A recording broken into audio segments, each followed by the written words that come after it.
Oke, kita mulai saja. Assalamualaikum warahmatullahi wabarakatuh. Waalaikumsalam warahmatullahi wabarakatuh. Waalaikumsalam warahmatullahi wabarakatuh. Nah, kenapa kita membahas manajemen persediaan? Karena di setiap perusahaan itu kan pasti memiliki tujuan yang sama. Tujuannya apa? Tujuannya untuk memperoleh yang namanya keuntungan ataupun laba. Di dalam mencapai tujuan tersebut memang tidak mudah untuk yang dicapainya karena beberapa banyak faktor. Salah satunya adalah pada masalah produksi, karena masalah produksi itu berkaitan banget dengan persediaan. Nah, masalah produksi ini memang sangat krusial bagi perusahaan karena masalah tersebut sangat berdampak pada laba yang diperoleh perusahaan.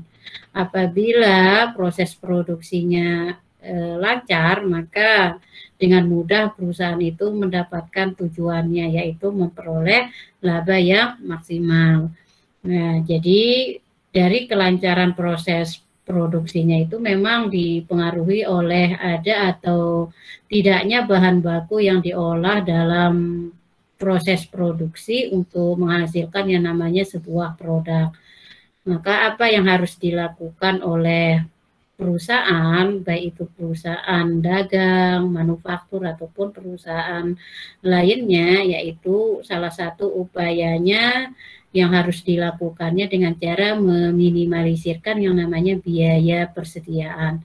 Nah, apa yang harus dilakukan selain itu meminimalisirkan biaya persediaan, yaitu dengan menerapkan yang namanya model EOQ. EOQ ini adalah Economic Order Quantity. Nah, di sini akan kita bahas di dalam manajemen persediaan ataupun pengelolaan persediaan. Itu yang harus kita bahas untuk hari ini. Nah, kemudian apa sih itu persediaan? Persediaan ini merupakan bahan-bahan yang disediakan bertujuan untuk proses produksi yang menghasilkan barang-barang jadi untuk memenuhi permintaan dari konsumen setiap waktu. Nah, maka dari itu saya sudah jelaskan tadi bahwa proses produksi itu memang kaitannya dengan persediaan. Adapun persediaan ini dapat dikelompokkan. Persediaan ini terjadi pada perusahaan manufaktur yang dimana jenis persediaannya itu adalah ada persediaan bahan baku, ada persediaan barang dalam proses, ada persediaan barang jadi, dan ada persediaan bahan penolong. Nah, kemudian untuk bagaimana perusahaan menetapkan persediaan?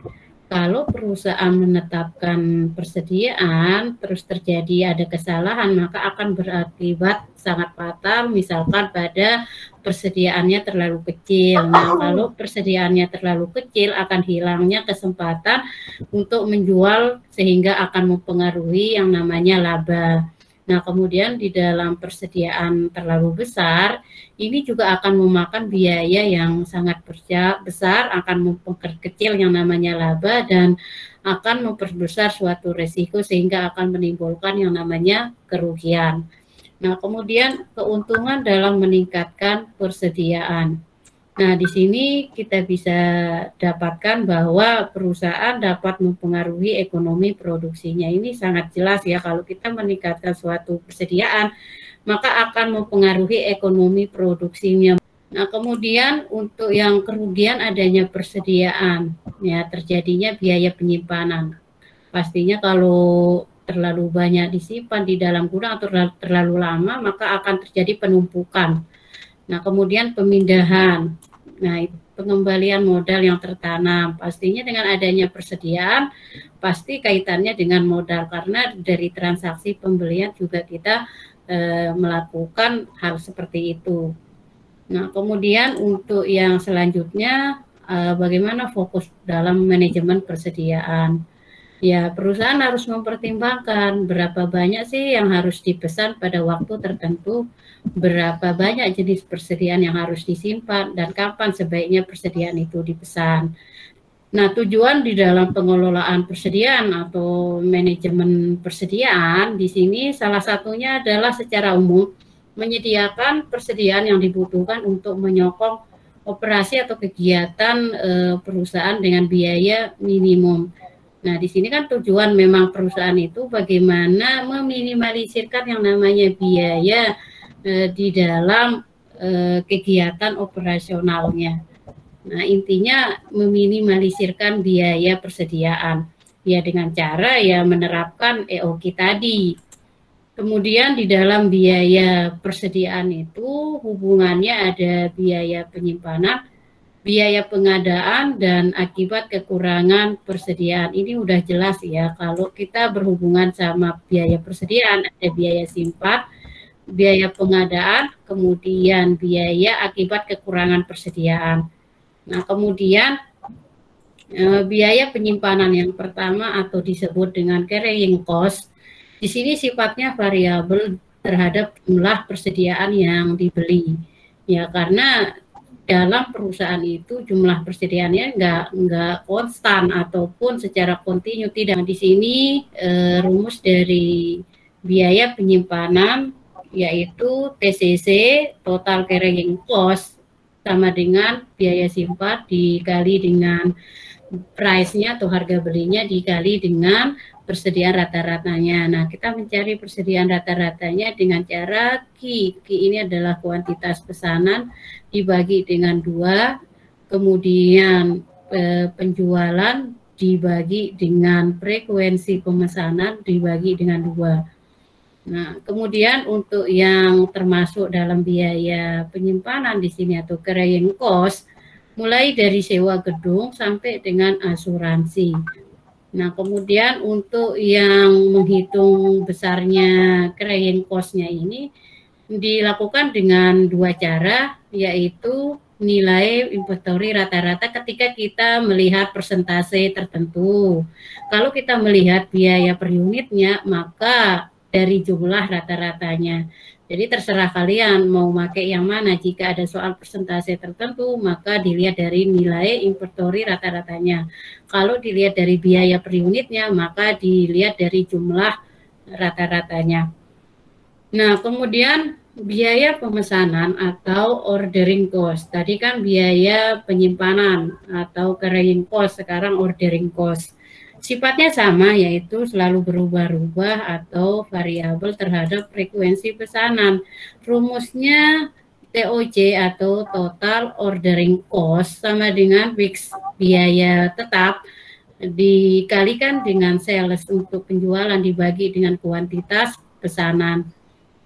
Yang termasuk dalam biaya pesanan ini adalah mulai dari biaya selama proses pesanan sampai dengan proses pembayaran kepada supplier. Nah, di sini adalah total biaya persediaan dengan rumus ada 2, mana-mana yang kalian pakai terserah. Mulai dari TIC atau total inventory cost sama dengan kalian harus mencari TCC-nya terlebih dahulu atau total carrying cost-nya ditambah dengan total ordering cost-nya. Atau TIC sama dengan biaya penyimpanan dikali dengan price atau harga dikali dengan kuantitas pesanan dibagi 2 ditambah dengan fixed cost dikali sales atau penjualan dibagi dengan kuantitas pesanan. Nah, untuk yang selanjutnya kuantitas pemesan yang optimal ini adalah dilakukan dengan cara menerapkan model EOQ. Apa sih model EOQ ini? Nah, model EOQ ini adalah kuantitas persediaan yang optimal atau menyebabkan biaya persediaan mencapai titik terendah. Artinya bagaimana meminimalisirkan biaya persediaan sebenarnya. Jadi model EOQ ini memang suatu rumus yang harus diperhitungkan untuk menentukan jumlah atau kuantitas pesanan yang akan meminimalisirkan biaya persediaan. Ada 2 dasar keputusan di dalam model EOQ. Nah, di sini harus diperhatikan berapa sih jumlah bahan mentah yang harus dipesan. Kemudian kapan perlu dilakukannya pembelian atau pemesanan kembali atau istilahnya reorder point. Nah, kemudian di sini rumus dari model EOQ-nya sangat sederhana. EOQ sama dengan akar kuadrat 2 dikali 2 ini adalah konstan dikali dengan fixed cost, dikali dengan sales atau penjualan, dibagi dengan biaya penyimpanan, dikali dengan price atau harga. Nah, ini sebenarnya angka-angkanya yang di dalam rumus tinggal dimasukkan aja. Sangat gampang untuk memperhitungkan manajemen persediaan dengan rumus EOQ. Nah, di sini asumsi dari model EOQ ini jumlah kebutuhan bahan, kemudian penggunaan bahan, pesanan harus diterima pada saat tingkat persediaan sama dengan 0 atau di atas safety stoknya, kemudian harga konstannya. Nah, di sini harus terjadi adanya reorder point, pemesanan ulang. Nah, titik di mana pemesanan harus dilakukan untuk mengisi persediaan. Jadi apakah ketika persediaan habis harus dipesan ulang, ataukah ada safety stoknya, itu harus dipikirkan oleh perusahaan. Bagaimana cara mencari reorder point, yaitu waktu tunggu. Waktu tunggu ini adalah lead time. Lead time-nya dikalikan dengan tingkat penggunaannya. Sederhana kalau kita mencari reorder point. Nah, di sini adalah salah satu contohnya, bahwa PT Harapan Jaya dapat menjual 5 macam produk komponen HP dengan permintaan komponen tersebut setiap tahun sebesar 2.300 unit. Biaya penyimpanan komponen per tahun Rp10 per unit dan biaya stock out-nya Rp1,5 per unit. Apabila biaya pemesanannya Rp100 untuk setiap kali pesan dan perusahaan membutuhkan waktu selama 12 hari untuk pengiriman dengan hari kerja selama 230 hari. Tentukan berapa nilai EOQ dan frekuensi pembelian atau pemesanan dalam setahun. Di angka berapakah ROP atau reorder point-nya? Nah, di sini cara untuk menjawab kasus tadi, kita harus menentukan EOQ-nya terlebih dahulu. Rumusnya seperti ini, kalian tinggal masukkan aja angka-angka ini dari soalnya sudah tertuang. 2 ini adalah konstan yang 2.300 unit, udah ada di dalam soalnya, kalikan 100 juga udah ada di dalam soalnya. Nah, di 100, nah 2.300 unit. Kemudian dibagi dengan 10 juga udah ada di dalam soal, sehingga hasilnya 214.476. Kalau kita bulatkan, ini menjadi 215 unit. Kemudian setelah kita mencari EOQ-nya, baru mencari frekuensi pemesanan. Mulai dari 2.300 dibagi 215 dari EOQ tadi, ya, maka kita mengetahui 11 kali pemesanan. Jumlah permintaan per hari yang dilambangkan dengan D, di sini mulai dari yang diperoleh 2.300 dibagi dengan 230 hari. Ini sudah ada di dalam soalnya, nah, jadi tinggal kalian sesuaikan dengan rumus saja, maka hasilnya 10 unit per hari. Di angka berapakah nilai ROP-nya? Di sini karena kita sudah mencari D-nya, kita mencari L-nya juga udah ada di dalam soal. Lead time-nya ini, L ini adalah lead time ya, waktu tunggunya. Nah, maka tinggal dikalikan aja 10 unit ini dikalikan dengan 12. 12 udah ada di dalam soalnya. Maka hasilnya untuk ROP 120 unit. Nah, kemudian untuk yang safety stoknya atau persediaan pengamannya, ini artinya bahwa adanya persediaan tambahan yang dimiliki untuk berjaga-jaga terhadap perubahan tingkat penjualan atau keterlambatan produksi pengiriman. Ini sudah jelas ya, ketika perusahaan kehabisan persediaan, maka alangkah baiknya perusahaan itu menambah persediaan untuk berjaga-jaga, supaya nanti tingkat penjualannya akan meningkat terus gitu. Kalau memang tidak ada safety stoknya, maka dikhawatirkan tingkat penjualannya akan menurun. Bisa jadi ketika kita melakukan pemesanan atau reorder point, pemesanan kembali, maka khawatirnya akan terjadi keterlambatan produksi ataupun terjadi pengiriman, adanya keterlambatan pengiriman. Jadi bisa ini adalah yang dikhawatirkan oleh perusahaan. Maka dari itu perusahaan harus bisa mengantisipasi bahwa harus ada safety stock yang ada di dalam gudang. Nah, untuk menghitung safety stocknya ini, kita melihat berapa persediaan awalnya, dilihat dari jumlah EOQ-nya atau Q-nya ditambah dengan safety stock, ini sudah ada di dalam soalnya nanti angka-angkanya. Kalau EOQ-nya kan nanti kita bisa perhitungkan. Kemudian untuk yang persediaan rata-ratanya, EOQ dibagi 2 ditambah dengan safety stock. Nah, untuk menghitung besarnya safety stock, ya ini akan dipengaruhi oleh beberapa faktor, baik itu faktor pengalaman, dugaan, biaya, keterlambatan. Ini faktor-faktor ini sudah jelas sekali di dalam menentukan besarnya safety stock ya. Contohnya di sini sangat sederhana bahwa penggunaan per hari 15 kg, kemudian keterlambatan pengiriman 10 hari, maka untuk besarnya safety stock, nah di sini tinggal kalian kalikan aja sehingga hasilnya 150 kg. Nah, kemudian untuk yang kasus contoh lain di sini, pada perusahaan A penjualan 2,6 juta kilogram terigu, biaya pemesanannya $5.000, biaya penyimpanannya 2% dari harga beli dan harga belinya $5 per kilogram. Kemudian persediaan pengaman 50.000 kg dan waktu pengiriman 2 minggu dan setiap pemesanan terigu harus dengan kelipatan 2.000 kg. Rata-rata penggunaannya 52 hari. Nah, yang pertama kita lakukan, tadi saya sudah jelaskan bahwa menentukan besarnya EOQ. EOQ rumusnya sangat sederhana, tinggal kalian masukkan aja nilai angka 2-nya konstan, 5.000 untuk biaya tetapnya.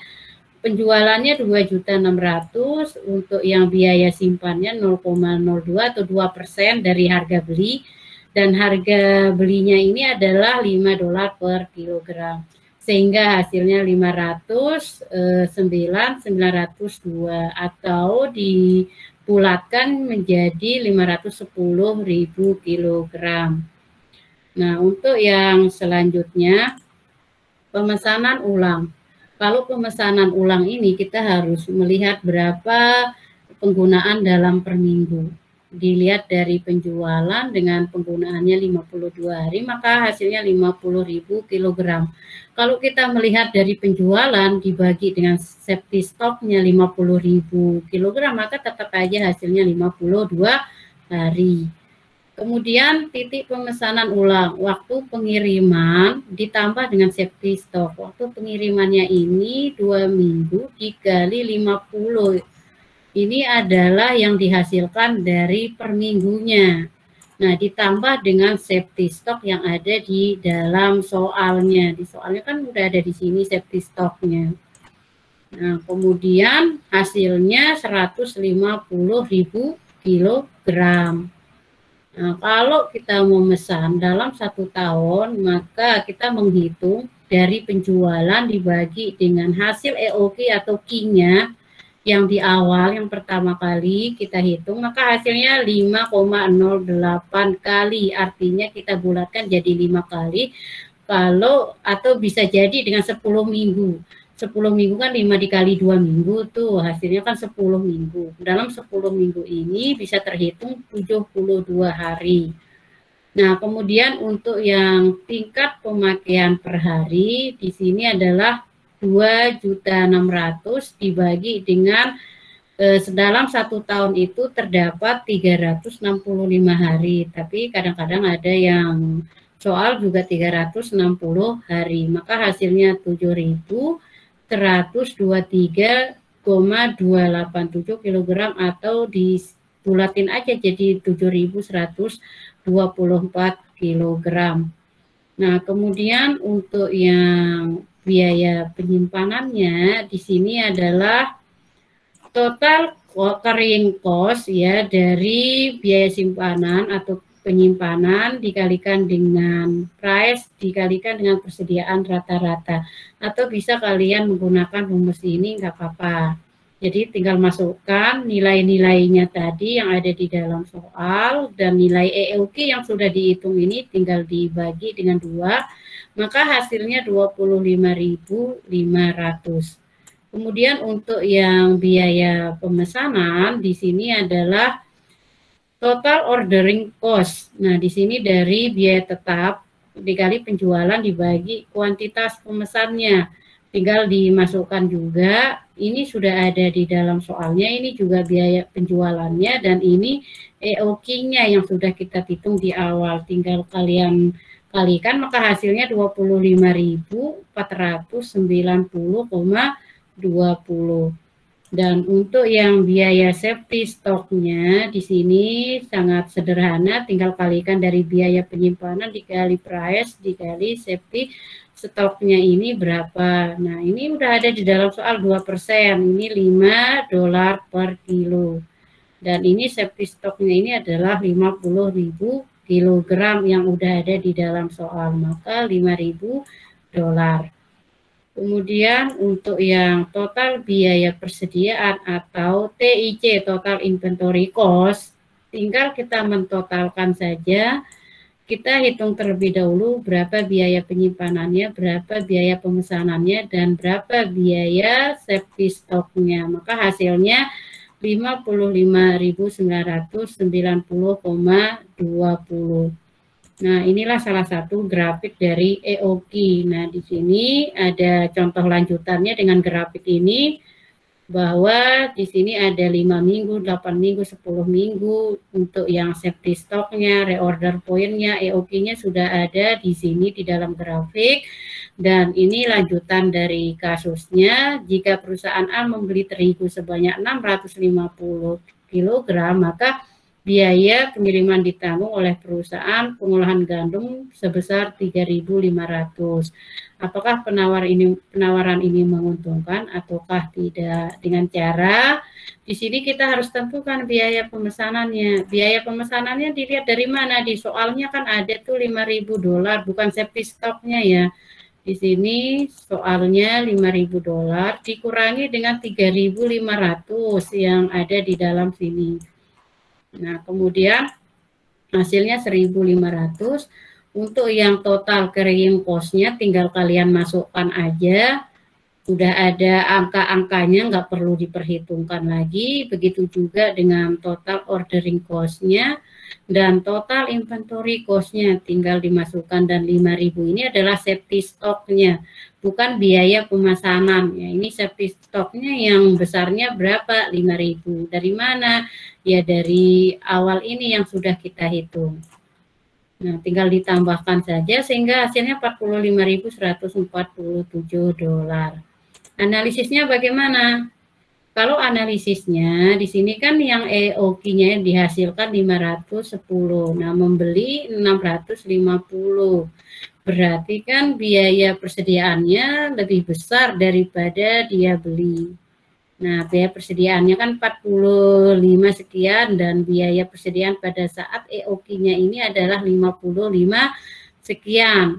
Nah, berarti kan artinya apa? Artinya penawaran ini masih perlu dipertimbangkan karena melihat dari nilai ekonomis atau EOQ-nya tadi ada yang 510 dan 650.000 kilogram.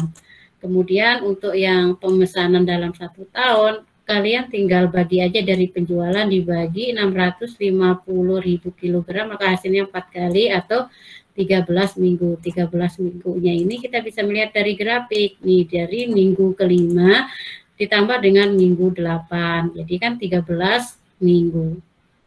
Nah, sekian dulu. Wassalamualaikum warahmatullahi wabarakatuh.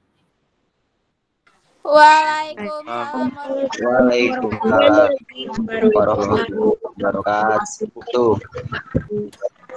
Ya.